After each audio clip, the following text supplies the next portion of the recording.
What did I tell you guys? What did I tell you? I promised that the wins would start flowing in, and guess what?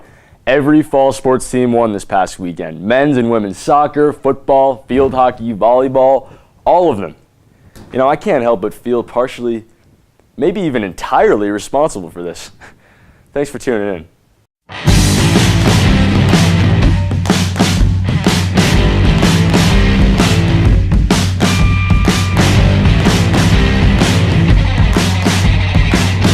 Junior Bobby Chapman scored the first and second goals of his Hamilton College career to lift the men's soccer team over Bowdoin College 2-1 on Saturday afternoon in Brunswick, Maine. Chapman netted the first of the two off a rebound with 13 minutes and 30 seconds remaining in the first half, and in stunning style found the net yet again less than 2 minutes later. The win against Bowdoin comes 3 days after a double overtime victory against Utica College, who Utica couldn't find the net. Sophomore striker Aiden Wood scored the only goal in the game 3 minutes into the second overtime period, increasing his season total to 4. With a victory over Wesleyan on September 30th, a loss against third-ranked Tufts on October 1st, and a tie with 8th-ranked Amherst on October 7th, the team's record now stands at 6-4-1, headed into the final week of regular season competition. The women's field hockey team bounced back from losses against Amherst and Williams with a victory over 17th-ranked Bowdoin in Brunswick this past Saturday. Sophomore Michaela Jatari continued her stellar play against the Polar Bears, scoring both of Hamilton's goals. With one game remaining in the season, which will be played against Colby at home this upcoming Saturday, Jatari's goal total is now 17 for the season and 31 for her short career. Amazing stuff.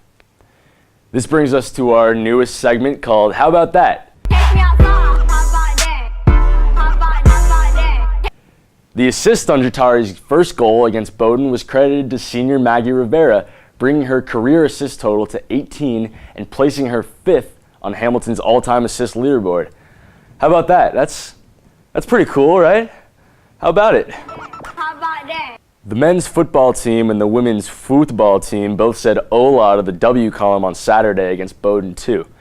Though freshman Matt Bierman rushed for more than 120 yards on 22 carries and junior Tyler Hudson registered 9 tackles, a forced fumble, and a fumble recovery, it was the sophomore class that dominated the box score for the Continentals on the gridiron. Quarterback Kenny Gray was responsible for all 4 of Hamilton's touchdowns, throwing for 3 and running for another. On the receiving end of the touchdown passes were 3 members of Gray's class. Sam Robinson caught his first of the season, and Joe Schmidt caught his 6th, while Christian Donahoe connected with Gray on a 33-yard strike late in the second quarter and tallied 100 yards in a game for the 4th time this season. Hey, Socrates, turns out sophomores aren't so bad after all, huh? What does that even mean? Just Google it, Mary. The Continentals will take on Colby at 1 p.m. on Steuben Field for homecoming this upcoming weekend. The women's soccer team is heating up at just the right time, winning 5 of their last 7, most recently against Bowdoin. Freshman Kat Gambino scored the only goal that Hamilton would need in the game when senior Darby Philbrick delivered a 15-yard pass into the Bowdoin penalty area with 19 minutes left in the second half. Senior Katie Kreider has been a mainstay on the goal sheet this past week too, scoring in out-of-conference victories against Utica and Hartwick. The women hope to continue their success against Colby this weekend at 11 a.m. on Love Field. Women's volleyball has already matched their win total from last season, having won 4 straight conference matches. It took 5 sets to defeat Bates and Amherst and 4 sets to defeat Trinity this past Saturday, while Colby was handled by the women in straight sets. Against Colby, senior Christine Zizzi matched her career high of 5 service aces. A week later against Trinity, Kendall Burden, a senior, had a career day too, dishing out 55 assists to increase her total to nearly 1,900 in her career, the second most in program history. Burden is certainly not a burden on the team. The women take on Utica College in Utica on Tuesday the 17th before heading to Northampton, Massachusetts this weekend for the Volleyball Hall of Fame induction tournament. So if you've been watching the show, you know that last week there was an incident with the foreign correspondent Ian Nichols. I'm happy to announce that we talked it out, and Ian's here again. We're really excited to have him back. Ian, come on out. It's so great, so good to see you. Thanks for coming back. Yeah, of course.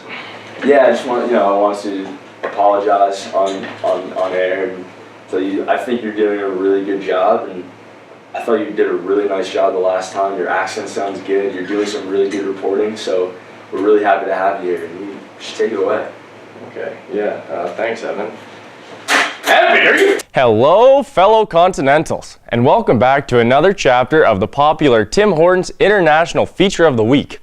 My constant reaching out hasn't quite led to a sponsorship deal, but I did pick myself up some Timmies on the line from big Amazon there, so I'm feeling great. Anyway, down to business. This week's international feature athlete is Eric Fischer from Munich, Germany. Not only did Eric show his true dedication to his sport by skipping out on Oktoberfest, he also helped the men's rowing team to a first place finish in the bridge-to-bridge regatta and then a third place in the Head of Genesee event. This team looks like they can do some damage down the stretch. Nice start, Eric. Let's take a look at some quick hit international bits from everyone's favorite neighbor to the north. Toronto FC has been busy tearing up the MLS. No surprise that a good Canadian team is tearing up an American league, though. The team won again last night and now need only 1 point in their final game to set the MLS record for points in a season. And buckle up, we only have 1 more week until CFL playoffs start up on the gridiron, and it looks like we are going to have some interesting East-West matchups. Can Calgary continue their dominance from the regular season? I can't wait to find out. Now, we'll end again with the Harvey's Burgers hockey highlights. The Rangers are off to a blistering hot start by winning 1 out of their first 6 games. Wow! And don't worry, I'm not forgetting all you Hamiltonians that live just outside of Boston.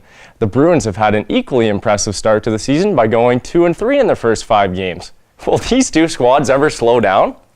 A quick side note, Canada's team and my personal fave, the Toronto Maple Leafs, are 4-1 and putting the league on notice. What a time to be a fan of this electric factory we call the National Hockey League. Make sure you tune in next week for some more of your favorite segments.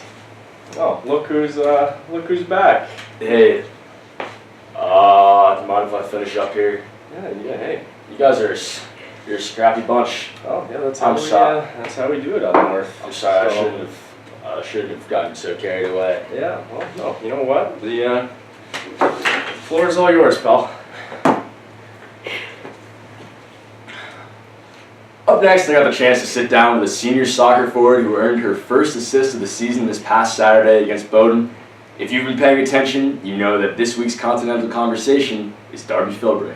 All right, Darby, thank you so much for coming in. I'm excited to ask you some questions. You said that you were a little nervous. Don't worry, there's nothing to be nervous about. It's going to be quick. It's going to be painless. 4 questions. Here's the first. So, you guys are playing your best soccer of the season. You have 5 wins in your last 7 games. What do you attribute to this success, and how do you guys keep it going? So I think this season something that we've been focusing on is making sure that we have good team chemistry. So whether it's on the field or off the field, we're just really connecting with each other and making sure that we're establishing good relationships, and that just automatically translates onto the field. And so I think having fun, upbeat practices where we're all getting along really, really well makes for really productive practices. So it's translating onto the field, I would say. Awesome. Chemistry, team dynamics, that's all important stuff. And that leads into the second question, pardon me. So you guys have 11 goals this season, scored by 8 different players. A lot of players from top to bottom. You have defenders scoring, midfielders scoring. Could you just talk about the depth of the team and the competitive advantage that gives you in the game? Yeah, sure. So I think something we were really excited for this season was that we had a really strong freshman class coming in, and a lot of those goals were scored by freshmen.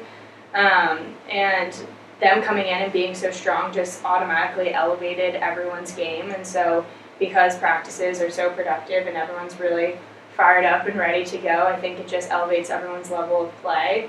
And so heading into games, knowing that you can work your butt off on the field for 20 minutes and then have a sub and have someone come in who's just as skilled and just as talented is really refreshing. And so people can go out there, work really hard, and then know that someone else is coming in and will do the job just as well. So, I think that gives us an advantage over really any opponent, knowing that we have confidence in our bench.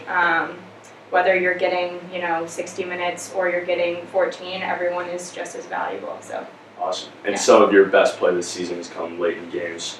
Obviously, it helps to have a deep bench. So you take on Colby on Saturday the 21st and SUNY Oswego the following Saturday. You guys are playing great soccer, of course, but heading into the postseason, what do you guys have your eyes set on? What do you need to improve? What are your goals for the postseason? Yeah, so I think finishing up obviously with a win against Colby and a win against Oswego will be really important just for momentum going into the postseason.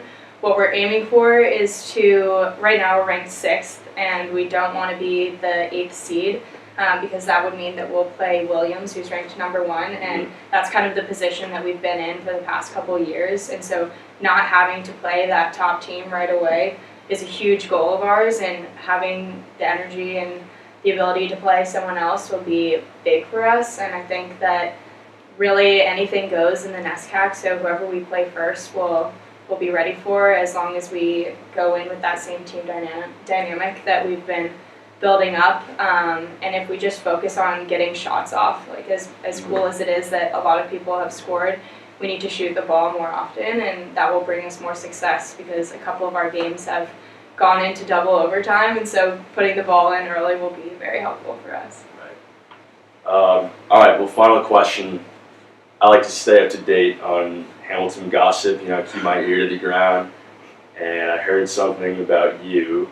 I heard that your mom makes fantastic carrot cake. Yes. I'm a big dessert guy. Care to comment? What's your secret recipe? I too love carrot cake, and shout out Mom, you make amazing carrot cake. I guess it would just be all the love that she pours into the recipe. She really spends time curating it to be perfect, so it's just the love, Love. Be there, Love Field, 11 o'clock on Saturday. Thank you so much, Darby. Thank you. Thanks so much to Darby Philbrick for stopping by to talk, and of course thanks to Mary Kalb behind the camera. You can follow Hamilton Athletics on Twitter, Instagram, or Facebook, and follow along live on Game Day at nsnsports.net. The playoffs are right around the corner, so we'll see you back here in a couple weeks with more to discuss and hopefully some tallies in the W column. My name is Ethan Plotkin, and thank you so much for tuning in to this episode of the Continental Countdown.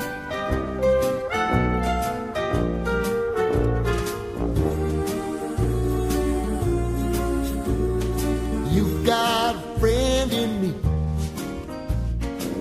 You've got a